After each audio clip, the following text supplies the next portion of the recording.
Labasin natin ang aroma. Ito yung sahog natin guys, baboy.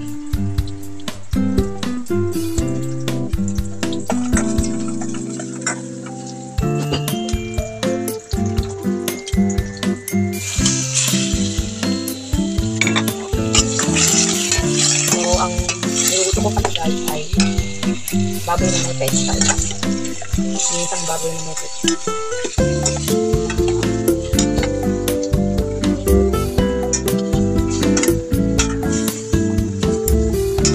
Walang pakita ko. Okay na yun. Walang pakita. Kaya na yan. Sagutin na sila. Para magkaroon ng lasa yung baboy.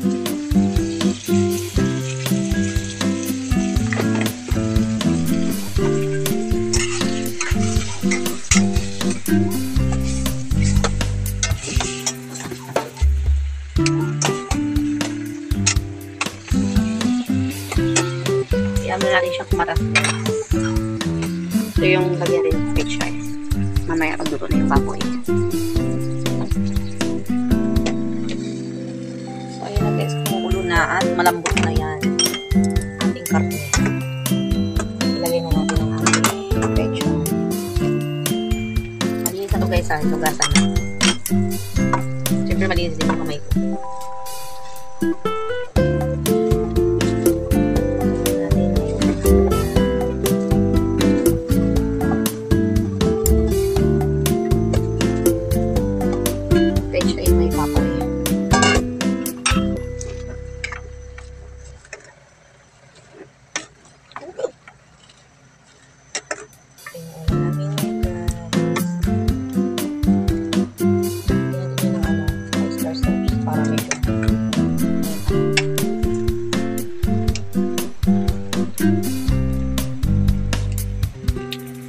Perfect yung lasa.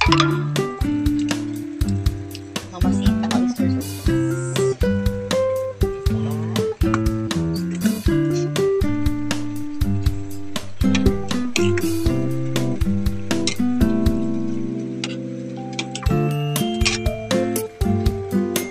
Tinimplahan ko na to guys ha. Kaya okay na yan. Lagyan na lang natin ng French sheet.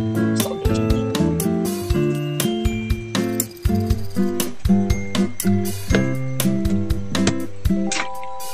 Natin, natakpan at okay na siya para hindi masyadong maala yung pechay. Cover ko mo. So ayan guys, okay na yung ulam natin. Pechay na may baboy na may pechay. Tapos nilagyan ko ng sabaw para may sarsa. Ito yung ulo. So ayan na guys, takpan na natin. Takuloyin ko lang yan. Barush.